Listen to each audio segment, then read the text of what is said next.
ഏസസിന്റെ റോഗലൈ കാണുന്ന സമയത്ത് ആർക്കായാലും ഒന്ന് വാങ്ങിക്കണമെന്ന് തോന്നും. എസ്പെഷ്യലി ഗെയിമേഴ്സ് ആണെങ്കിൽ നിങ്ങൾക്ക് നിന്ന് കയ്യിലെടുത്ത് ഒരു ഗെയിമൊക്കെ കളിക്കണമെന്ന് തോന്നും. പേഴ്സണലി ഓൺ ചെയ്യണമെന്ന് തോന്നുന്നുണ്ടെങ്കിൽ ഞാനിത് വാങ്ങിക്കാതിരിക്കാൻ വേണ്ടിയിട്ടുള്ള കുറച്ച് കാരണങ്ങൾ ഞാൻ പറഞ്ഞുതരാം. പേഴ്സണലി യൂസ് ചെയ്യുന്നത് കൊണ്ട് തന്നെ എനിക്കിതിൽ തോന്നിയ കുറച്ച് പോരായ്മകളാണ് ഇന്നത്തെ ഈ ഒരു വീഡിയോയിൽ ഷെയർ ചെയ്യുന്നത്.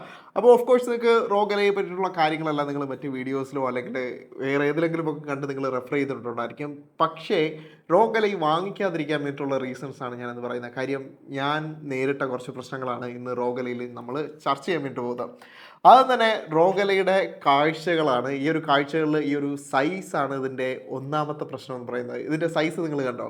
ഏകദേശം അത്യാവശ്യം ബിഗ് സൈസാണ്. നിങ്ങളുടെ പോക്കറ്റിലൊന്നും ഇരിക്കുന്ന തരത്തിലൊന്നുമല്ല. അതുകൊണ്ട് നിങ്ങൾക്ക് ഇത് പോർട്ടബിളായിട്ട് കൊണ്ട് നടക്കുക എന്ന് പറയുന്നത് അത്യാവശ്യം ബുദ്ധിമുട്ടുള്ളൊരു കാര്യമാണ്. പോർട്ടബിൾ ആണെന്ന് പറയുന്നുണ്ടെങ്കിലും ഇത് അത്രത്തോളം പോർട്ടബിൾ അല്ല. പോക്കറ്റിലിടാന്ന് വെച്ച് കഴിഞ്ഞാൽ നടക്കില്ല. നിങ്ങളിനി ബാഗി പാൻസ് ഇട്ട് കഴിഞ്ഞാൽ പോലും ഇത് പോക്കറ്റിലിടുക എന്ന് പറയുന്നത് ഈസി ആയിട്ടുള്ളൊരു ടാസ്ക് അല്ല. അപ്പോൾ പോക്കറ്റ് ഇട്ടുകൊണ്ട് പോകാൻ പറ്റില്ല. എന്തായാലും ഡെഡിക്കേറ്റഡ് ആയിട്ടുള്ളൊരു ബാഗോ അല്ലെങ്കിൽ ഇതിന് വേണ്ടിയിട്ടുള്ള കേസോ വാങ്ങിച്ചു കഴിഞ്ഞാലേ നിങ്ങൾക്ക് കൊണ്ടുപോകാൻ വേണ്ടി സാധിക്കുള്ളൂ. ഇത് മാത്രം കൊണ്ടുപോയാൽ പോരാ. അതാണ് നമ്മളുടെ രണ്ടാമത്തെ പോയിന്റ് എന്ന് പറയുന്നത്. ഇതിൻ്റെ ബാറ്ററി ലൈഫ് എന്ന് പറയുന്നത് ഏകദേശം നിങ്ങൾക്കൊരു 1.5 മണിക്കൂർ ടു 2 മണിക്കൂർ, അത് നിങ്ങളുടെ ഡിപ്പെൻഡിങ് ഓൺ യൂസേജ് ആണ്. പക്ഷെ നിങ്ങൾ ഗെയിം കളിക്കാൻ പ്ലാൻ ചെയ്താണ് കൊണ്ടുപോകുന്നതെങ്കിൽ നിങ്ങൾക്ക് ഏകദേശം ഒരു 1.5 മണിക്കൂറാണ് നിങ്ങൾക്ക് ഉപയോഗിക്കാൻ വരുന്നത്. വളരെ പുവറായിട്ടുള്ളൊരു ബാറ്ററി ലൈഫാണ് കേട്ടോ. ഈ ഒരു ബാറ്ററി ലൈഫ് എന്ന് പറയുന്നത് വളരെ പുവർ ആയതുകൊണ്ട് തന്നെ നിങ്ങൾ ഇതിനോടൊപ്പമുള്ള 65 വാട്ട്സിൻ്റെ ഈ ഒരു ചാർജറോടെ നിങ്ങൾ കൊണ്ടുപോകേണ്ടി വരും. അപ്പോൾ ഏകദേശം നല്ലൊരു സൈസ് വരും. നിങ്ങളൊരു ലാപ്ടോപ്പ് ബാഗ് തന്നെ നിങ്ങളുടെ കയ്യിൽ കരുതേണ്ടി വരും. ഈ ഒരു പൈസ ഉണ്ടെങ്കിൽ നിങ്ങൾക്ക് ഒരു ഗെയിമിംഗ് ലാപ്ടോപ്പ് വാങ്ങിക്കാൻ പറ്റും.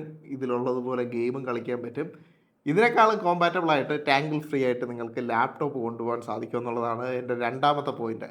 മൂന്നാമത്തെ ഒരു കാര്യം എന്ന് പറയുന്നത് ഈ ഒരു ബാറ്ററിയുമായിട്ട് റിലേറ്റ് ചെയ്ത് വരുന്നൊരു ഇഷ്യൂ തന്നെയാണ് ഇതിൻ്റെ ഹീറ്റിംഗ് എന്ന് പറയുന്നത്. അതായത് നിങ്ങൾ ഈ ഒരു 1.5 മണിക്കൂർ കളിക്കുമ്പോഴത്തേക്കും ഇവിടുന്നും എല്ലാം നല്ല ഹീറ്റ് വരും. നല്ല ഹീറ്റ് എന്ന് പറഞ്ഞു കഴിഞ്ഞാൽ ഇതിൻ്റെ എക്സോസ്റ്റ് ഫാനിൽ നിന്ന് നല്ലൊരു ഹീറ്റ് വരും. ഇത് കുറച്ച് പെർഫോമൻസ് ഉള്ള ഡിവൈസ് ആയതുകൊണ്ട് തന്നെ നിങ്ങൾക്ക് ഇതിൽ നിന്ന് നല്ലൊരു ഹീറ്റ് എക്സ്പെക്റ്റ് ചെയ്യാൻ പറ്റും. കൈയൊക്കെ എന്ന് പറഞ്ഞു കഴിഞ്ഞാൽ നമ്മൾ ഗെയിം കളിക്കുന്ന സമയത്ത് ഈ ഭാഗത്ത് ഇരുന്ന് കഴിഞ്ഞാൽ കുഴപ്പമില്ല. വിരളങ്ങാനം ഈ ഭാഗത്തോട്ട് ചെറുതായിട്ട് വന്നാൽ ഒബിയസ്ലി വരും. ട്രിഗേഴ്സൊക്കെ പ്രസ് ചെയ്ത് കഴിഞ്ഞാൽ നിങ്ങൾക്ക് ആ ഒരു ഫീല് നിങ്ങളുടെ കയ്യിലടിക്കും കേട്ടോ. ആ ഒരു ഫീല് നിങ്ങൾക്ക് കിട്ടുമ്പോൾ നിങ്ങൾക്ക് മനസ്സിലാവും ഇത് എത്രത്തോളം ഹീറ്റ് ആകും എന്നുള്ളത്. ഈ ഒരു ഹീറ്റിംഗ് ഒക്കെ ഒന്ന് സ്റ്റാർട്ടായി തുടങ്ങുമ്പോൾ തന്നെ ബാറ്ററി ചടപടയെന്നങ്ങ് ഡ്രെയിൻ ആയി തുടങ്ങിക്കോളും. ഈ ഒരു ഹീറ്റിങ്ങുമായിട്ട് റിലേറ്റ് ആയി വരുന്ന മറ്റൊരു ഇഷ്യൂ എന്ന് പറയുന്നത് ഈ ഒരു ഡിവൈസ് മൊത്തത്തിൽ ഹീറ്റായി കഴിയുമ്പോഴത്തേക്കും ഇതിൻ്റെ മുൻവശത്ത് കാണുന്ന ഈ ഒരു ഡിസ്പ്ലേ എന്ന് പറയുന്നത് ഇതും ഹീറ്റാവും. ഇത് കുറച്ചൊന്ന് ഹീറ്റായി കഴിഞ്ഞാൽ പിന്നെ ഈ ടച്ച് റെസ്പോൺസ് ഒക്കെ എന്ന് പറയുന്നത് വളരെ ലാഗിയാണ് കേട്ടോ. ചില സമയത്ത് അത് രജിസ്റ്റർ പോലും ആവാറില്ല. ഇക്കാര്യങ്ങളെല്ലാം പോട്ടെ, പോർട്ടബിലിറ്റി എന്ന് പറയുന്ന ഒരു റീസൺ കൊണ്ട് നമുക്ക് ഈ ഒരു ചൂടും മറ്റു കാര്യങ്ങളും എല്ലാം വേണ്ടെന്ന് വയ്ക്കാം. ഇങ്ങനെ വച്ചു കഴിഞ്ഞാലും ഇതിനകത്ത് വരുന്ന ഏറ്റവും വലിയ ബെനിഫിറ്റ് ആയിട്ടുള്ള ഒരു കാര്യവും അതുപോലെ തന്നെ ഇതിൻ്റെ ഏറ്റവും നെഗറ്റീവായിട്ടുള്ള ഒരു കാര്യം എന്ന് പറയുന്നത് ഇതിനകത്ത് വിൻഡോസ് 11 കൊടുത്തിട്ടുണ്ടെന്നുള്ളതാണ്. ബെനിഫിറ്റ് എന്ന് വെച്ച് കഴിഞ്ഞാൽ വിൻഡോസ് 11 വരുന്നത് കൊണ്ട് തന്നെ നമുക്ക് സാധാരണ ഒരു പി സി പോലെ തന്നെയാണ്, ഒരു മിനി പി സി തന്നെയാണ്. ഇതിനകത്ത് നിങ്ങൾക്ക് പി സിയിലുള്ള ഗെയിമുകൾ ഏകദേശം എല്ലാം കളിക്കാൻ സാധിക്കും. ഈവൻ ട്രിപ്പിൾ എ ടൈറ്റിൽസ് വരെ നിങ്ങൾക്ക് കളിക്കാൻ പറ്റും.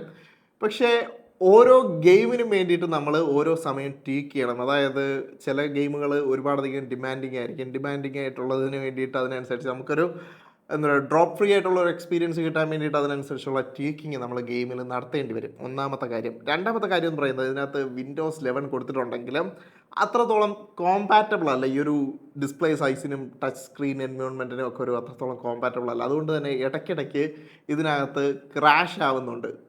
ഹോൾ വിൻഡോസ് 11 ക്രാഷ് ആവുന്നുണ്ട്. അപ്പോൾ ആ ഒരു ഇഷ്യൂ എന്ന് പറയുന്നത് ഭയങ്കര വലുതാണ്. അതുകൊണ്ട് തന്നെ എൻ്റെ ഒരു അഭിപ്രായത്തിൽ ഏസസിന് ഒരു സെപ്പറേറ്റ് വിൻഡോസ് 11 അല്ലെങ്കിൽ ഇതിന് കുറച്ചുകൂടെ കോമ്പാറ്റബിൾ ആയിട്ടുള്ള രീതിയിലുള്ള ഒരു വിൻഡോസ് 11 കൊടുത്തിരുന്നെങ്കിൽ കുറച്ചുകൂടെ ബെറ്റർ ആയിരുന്നു തോന്നി. മേ ബി LI 2 ഇറങ്ങുന്ന സമയത്ത് നമുക്കത് കാണാൻ സാധിക്കുമായിരിക്കും. അടുത്തൊരു പ്രശ്നം എന്ന് പറയുന്നത് എനിക്ക് വളരെയധികം പ്രശ്നമില്ലാത്തൊരു പ്രോബ്ലമാണ്, പക്ഷേ പല ആളുകൾക്കും ഇതൊരു പ്രശ്നമായിരിക്കും. ഇതിൻ്റെ കീപാഡ് ലേഔട്ട് എന്ന് പറയുന്നത് എക്സ്ബോക്സ് ഇൻസ്പയർഡ് ആയിട്ടാണ്. ഒബിയസ്ലി ഇതൊരു വിൻഡോസ് മെഷീൻ ആയതുകൊണ്ട് തന്നെ ആയിരിക്കണം ഒരു എക്സ്ബോക്സ് ചൂസ് ചെയ്തിട്ടുള്ളത്. നിങ്ങൾ പ്ലേ സ്റ്റേഷൻ്റെ കൺട്രോളറും ഒക്കെ ഉപയോഗിച്ചിട്ടാണ് വരുന്നതെങ്കിൽ നിങ്ങൾക്കിതൊരു വിയേർഡ് ആയിട്ടുള്ളൊരു കീപാഡ് പൊസിഷനായിട്ട് തോന്നും. അല്ലെങ്കിൽ നിങ്ങളുടെ കയ്യിലൊരു പ്ലേ സ്റ്റേഷൻ വീട്ടിലുണ്ടെങ്കിൽ അതിൽ നിന്ന് ഇതിലേക്ക് വരുമ്പോഴത്തേക്കും നിങ്ങളൊരു ടോട്ടലി കൺഫ്യൂസ്ഡ് ആയിട്ടുള്ളൊരു ഫീല് നിങ്ങൾക്ക് ഉണ്ടാവാൻ ചാൻസ് ഉണ്ട്. അങ്ങനെ പ്ലേ സ്റ്റേഷൻ ഉപയോഗിക്കുന്നവർക്കാണെങ്കിൽ നിങ്ങൾക്കിതൊരു കുറച്ചുകൂടെ ഒരു ഗെയിമിംഗ് എക്സ്പീരിയൻസിൽ കുറച്ച് പ്രശ്നങ്ങളൊക്കെ ഉണ്ടാക്കും എന്നുള്ളതാണ്. അതോടൊപ്പം തന്നെ ഈ ഒരു ഗെയിമിംഗ് എക്സ്പീരിയൻസിൽ തരുന്ന മറ്റൊരു കാര്യമാണ് ഈ ഒരു റോഗ് അലയുടെ ഓൾമോസ്റ്റ് കുറേ ആളുകൾക്ക് ഉണ്ടായിട്ടുള്ള പ്രശ്നമാണ്. എനിക്ക് ഈ ഒരു ഡിവൈസിൽ ഇതുവരെ ഉണ്ടായിട്ടില്ല. പക്ഷേ നിങ്ങൾക്ക് ഉണ്ടായി കൂടാന്നില്ല. ഇതിനൊരു എസ്ഡി കാർഡ് സ്ലോട്ട് ഉണ്ട്. ഈ ഒരു എസ്ഡി കാർഡ് സ്ലോട്ട് എന്ന് പറയുന്നത് ശകലം പ്രശ്നം പിടിച്ച സ്ലോട്ടാണ്. നമ്മൾ ഇതിനകത്തേക്ക് എസ്ഡി കാർഡ് ഇട്ട് കഴിഞ്ഞാൽ എസ്ഡി കാർഡ് പല സമയങ്ങളിലും ഡിറ്റക്റ്റ് ചെയ്യാറില്ല. ആ ഒരു പ്രശ്നം ഇതിനകത്ത് പല ഡിവൈസുകളിലും ഉണ്ട്. അപ്പോൾ നിങ്ങൾക്ക് ആ ഒരു പ്രശ്നം വന്നുകൂടാന്നുമില്ല. ലാസ്റ്റ് ആൻഡ് ഫൈനലി എനിക്കിതിൽ ഒട്ടും ഇഷ്ടപ്പെടാത്തൊരു കാര്യം എന്ന് പറയുന്നത് ഇതിൻ്റെ കളറാണ് കേട്ടോ. കളർ പേഴ്സണലി വൈറ്റ് മോശമൊന്നുമല്ല. ഈ ഒരു വൈറ്റ് കളർ ഇതിനോടൊപ്പം വരുന്നതിന് ഒരു ടെക്സ്റ്റേർഡ് പാറ്റേൺ ഇതിൽ കൊടുത്തിട്ടുണ്ട്, ഒരു ഗ്രിപ്പ് കൊടുത്തിട്ടുണ്ട്. നമുക്കിത് ഫേമായിട്ട് ഹോൾഡ് ചെയ്യാൻ വേണ്ടിയിട്ട് ഏസസ് കൊടുത്തിട്ടുള്ളതാണത്.